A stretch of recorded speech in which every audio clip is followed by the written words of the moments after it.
بسم الله الرحمن الرحيم. الحمد لله الذي أنزل على عبده الكتاب ولم يجعل له عوجا قيما لينذر بأسا شديدا من لدنه ويبشر المؤمنين الذين يعملون الصالحات أن لهم أجرا حسنا ماكثين فيه أبدا وينذر الذين قالوا اتخذ الله ولدا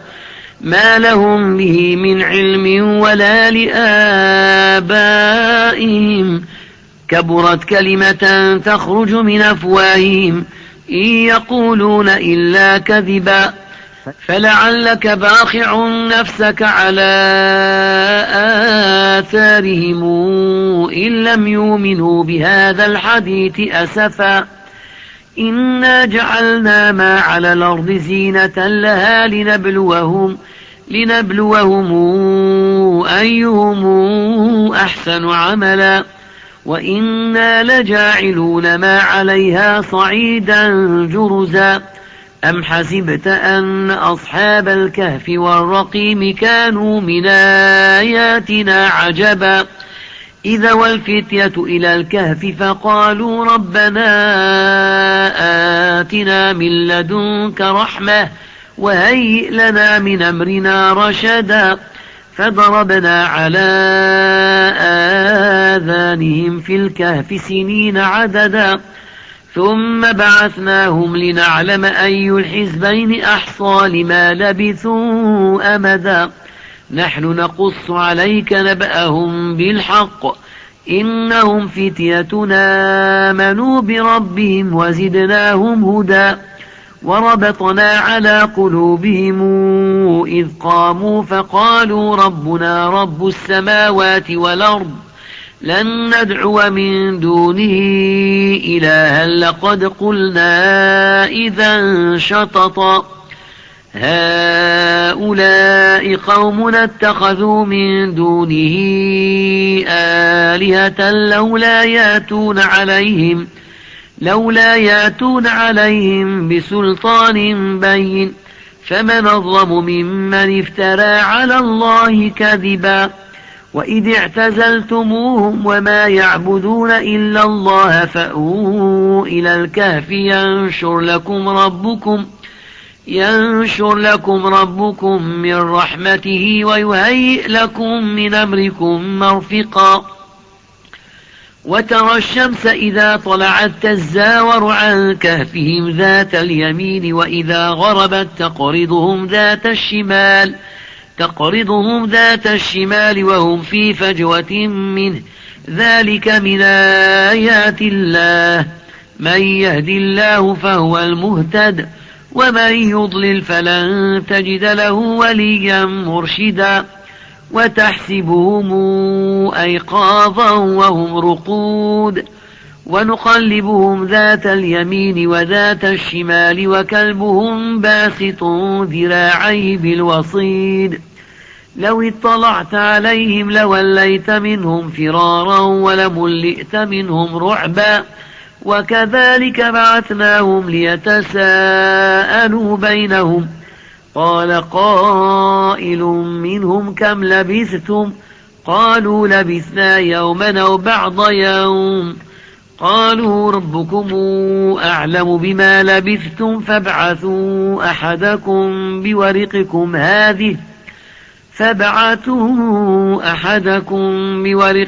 هذه إلى المدينة فلينظر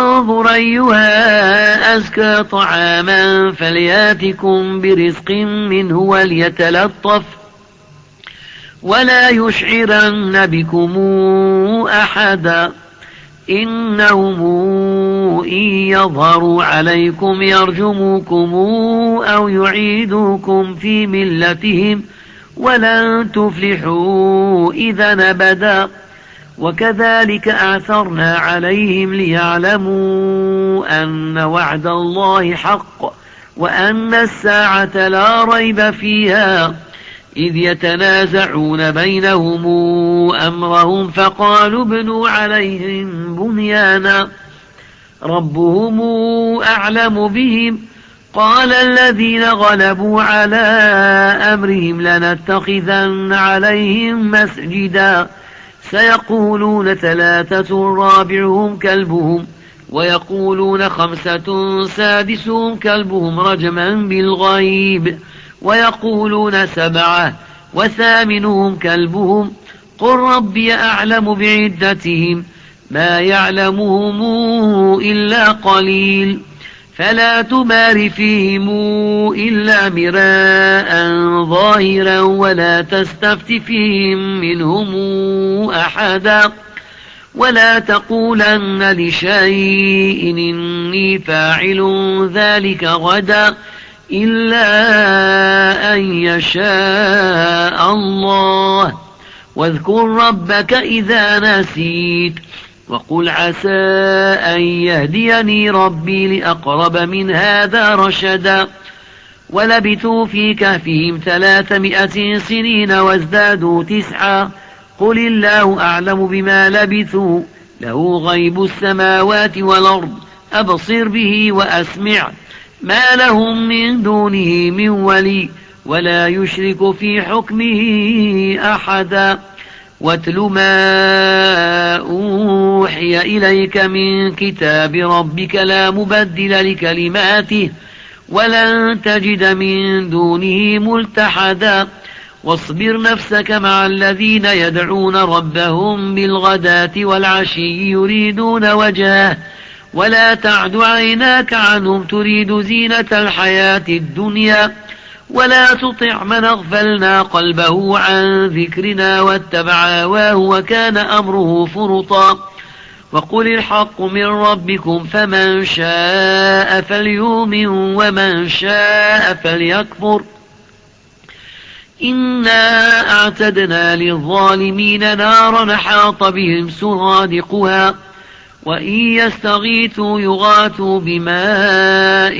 كالمهل يشوي الوجوه بئس الشراب وساءت مرتفقا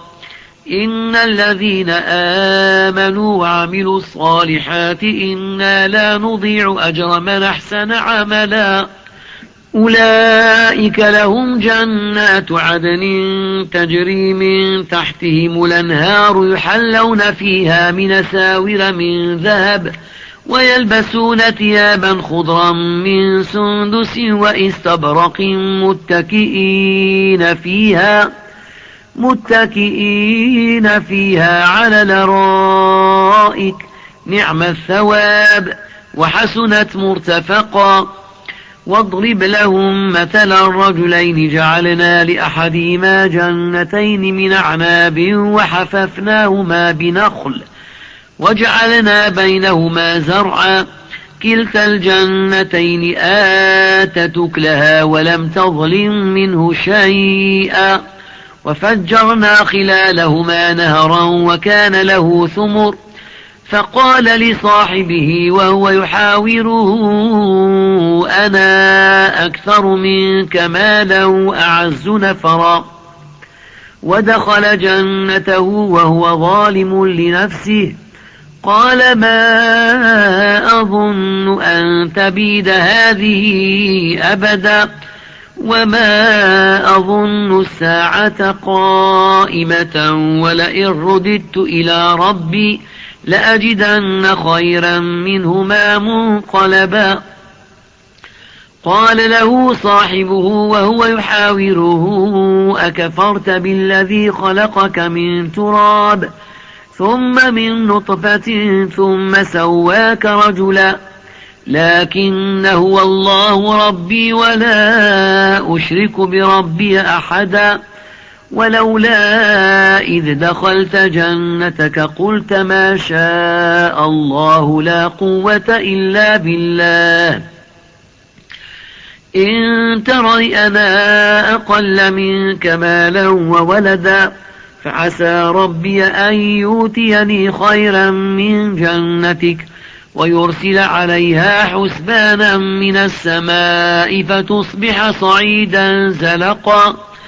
أو يصبح ماؤها غورا فلن تستطيع له طلبا وأحيط بثمره فأصبح يقلب كفيه على ما أنفق فيها وهي خاوية على عروشها ويقول يا ليتني لمشرك بربي أحدا ولم تكن له فئة ينصرونه من دون الله وما كان منتصرا هنالك الولاية لله الحق وخير ثوابا وخير عقبا واضرب لهم مثل الحياة الدنيا كماء أنزلناه من السماء فاختلط به نبات الأرض فأصبح هشيما تذروه الرياح وكان الله على كل شيء مقتدرا المال والبنون زينة الحياة الدنيا والباقيات الصالحات خير عند ربك ثوابا وخير نملا ويوم نسير الجبال وترى الأرض بارزة وحشرناهم فلم نغادر منهم أحدا وعرضوا على ربك صفا لقد جئتمونا كما خلقناكم أول مرة بل زعمتم أن لن نجعل لكم موعدا ووضع الكتاب فترى المجرمين مشفقين مما فيه ويقولون يا ويلتنا ما لهذا الكتاب لا يغادر صغيرة ولا كبيرة إلا أحصاها ووجدوا ما عملوا حاضرا ولا يظلم ربك أحدا وإذ قلنا للملائكة اسجدوا لآدم فسجدوا إلا إبليس كان من الجن ففسق عن أمر ربه أفتتخذونه وذريته أولياء من دوني وهم لكم عدو بئس للظالمين بدلا ما أشهدتم خلق السماوات والأرض ولا خلق أنفسهم وما كنت متخذ المضلين عضدا ويوم يقول نادوا شركائي الذين زعمتم فدعوهم فلم يستجيبوا لهم وجعلنا بينهم موبقا ورأى المجرمون النار فظنوا أنهم واقعوها ولم يجدوا عنها مصرفا ولقد صرفنا في هذا القرآن للناس من كل مثل وكان الإنسان أكثر شيء جدلا وما منع الناس أن يؤمنوا إذ جاءهم الهدى ويستغفروا ربهم إلا أن تاتيهم سنة الأولين أو ياتيهم العذاب قبلا وما نرسل المرسلين إلا مبشرين ومنذرين ويجادل الذين كفروا بالباطل ليدحضوا به الحق واتخذوا آياتي وما أنذروا هزؤا ومن أظلم ممن ذكر بآيات ربه فأعرض عنها ونسي ما قدمت يداه إنا جعلنا على قلوبهم أكنة أن يفقهوه وفي آذانهم وقرا وإن تدعوهم إلى الهدى فلن يهتدوا إذا أبدا وربك الغفور ذو الرحمة لو يواخذهم بما كسبوا لعجل لهم العذاب بل لهم موعد لن يجدوا من دونه موئلا وتلك القرى أهلكناهم لما ظلموا وجعلنا لمهلكهم موعدا وإذ قال موسى لفتاه لا أبرح حتى أبلغ مجمع البحرين أو أمضي حقبا فلما بلغا مجمع بينهما نسيا حوتهما فاتخذ سبيله في البحر سربا فلما جاوزا قال لفتاه آتنا غداءنا لقد لقينا من سفرنا هذا نصبا قال أرأيت إذا وينا إلى الصخرة فإني نسيت الحوت وما أنسانيه إلا الشيطان أن أذكره واتخذ سبيله في البحر عجبا قال ذلك ما كنا نبغ فارتدا على آثارهما قصصا فوجدا عبدا من عبادنا آتيناه رحمة من عندنا وعلمناه من لدنا علما قال له موسى هل اتبعك على أن تعلمني مما علمت رشدا قال إنك لن تستطيع معي صبرا وكيف تصبر على ما لم تحط به خبرا قال ستجدني إن شاء الله صابرا ولا أعصي لك أمرا قال فإن اتبعتني فلا تسألني عن شيء حتى أحدث لك منه ذكرا فانطلقا حتى إذا ركبا في السفينة خرقها قال أخرقتها لتغرق أهلها لقد جئت شيئا إمرا قال ألم قل إنك لن تستطيع معي صبرا قال لا تواخذني بما نسيت ولا ترهقني من أمري عسرا فانطلقا حتى إذا لقيا غلاما فقتله قال أقتلت نفسا زاكية بغير نفس لقد جئت شيئا نكرا قال ألم قل لك إنك لن تستطيع معي صبرا قال إن سألتك عن شيء بعدها فلا تصاحبني قد بلغت من لدني عذرا فانطلقا حتى إذا أتيا أهل قرية استطعما أهلها فأبوا يضيفوهما فوجدا فيها جدارا يريد أن ينقض فأقامه قال لو شئت لاتخذت عليه أجرا قال هذا فراق بيني وبينك سأنبئك بتاويل ما لم تستطع عليه صبرا أما السفينة فكانت لمساكين يعملون في البحر فأردت أن أعيبها وكان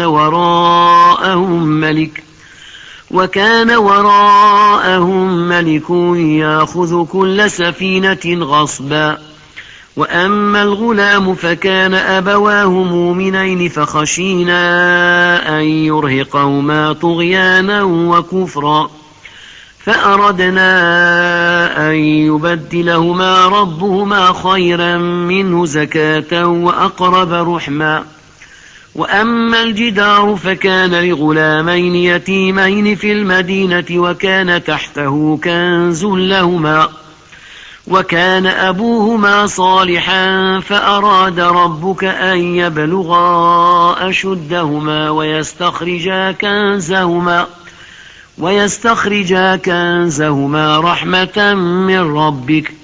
وما فعلته عن أمري ذلك تاويل ما لم تسطع عليه صبرا ويسألونك عن ذي القرنين قل سأتلو عليكم منه ذكرا إنا مكنا له في الأرض وآتيناه من كل شيء سببا فاتبع سببا حتى إذا بلغ مغرب الشمس وجدها تغرب في عين حمئة ووجد عندها قوما قلنا يا ذا القرنين إما أن تعذب وإما أن تتخذ فيهم حسنا قال أما من ظلم فسوف نعذبه ثم يرد إلى ربه فيعذبه عذابا نكرا وأما من آمن وعمل صالحا فله جزاء الحسنى وسنقول له من أمرنا يسرا ثم اتبع سببا حتى إذا بلغ مطلع الشمس وجدها تطلع على قوم لم نجعل لهم من دونها سترا كذلك وقد حطنا بما لديه خبرا ثم اتبع سببا حتى إذا بلغ بين السدين وجد من دونهما قوما لا يكادون يفقهون قولا قالوا يا ذا القرنين إن ياجوج وماجوج مفسدون في الأرض فهل نجعل لك خرجا على أن تجعل بيننا وبينهم سدا قال ما مكنني فيه ربي خير فأعينوني بقوة نجعل بينكم وبينهم ردما آتوني زبر الحديد حتى إذا ساوى بين الصدفين قال انفخوا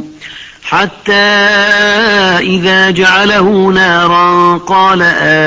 آتوني أفرغ عليه قطرا فما استطاعوا أن يظهروه وما استطاعوا له نقبا قال هذا رحمة من ربي فإذا جاء وعد ربي جعله دكا وكان وعد ربي حقا وتركنا بعضهم يومئذ يموج في بعض ونفخ في الصور فجمعناهم جمعا وعرضنا جهنم يومئذ للكافرين عرضا الذين كانت أعينهم في غطاء عن ذكري وكانوا لا يستطيعون سمعا أفحسب الذين كفروا أن يتخذوا عبادي من دوني أولياء إنا أعتدنا جهنم للكافرين نزلا قل هل ننبئكم بالأخسرين أعمالا الذين ضل سعيهم في الحياة الدنيا وهم يحسبون أنهم يحسنون صنعا أولئك الذين كفروا بآيات ربهم ولقائه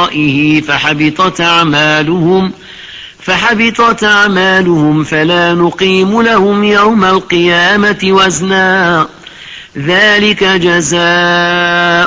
جهنم بما كفروا واتخذوا آياتي ورسلي هزؤا إن الذين آمنوا وعملوا الصالحات كانت لهم جنات الفردوس نزلا خالدين فيها لا يبغون عنها حولا قل لو كان البحر مدادا لكلمات ربي لنفد البحر قبل أن تنفد كلمات ربي ولو جئنا بمثله مددا قل إنما أنا بشر مثلكم يوحى إلي أنما إلهكم إله واحد فمن كان يرجو لقاء ربه فليعمل عملا صالحا ولا يشرك بعبادة ربه أحدا.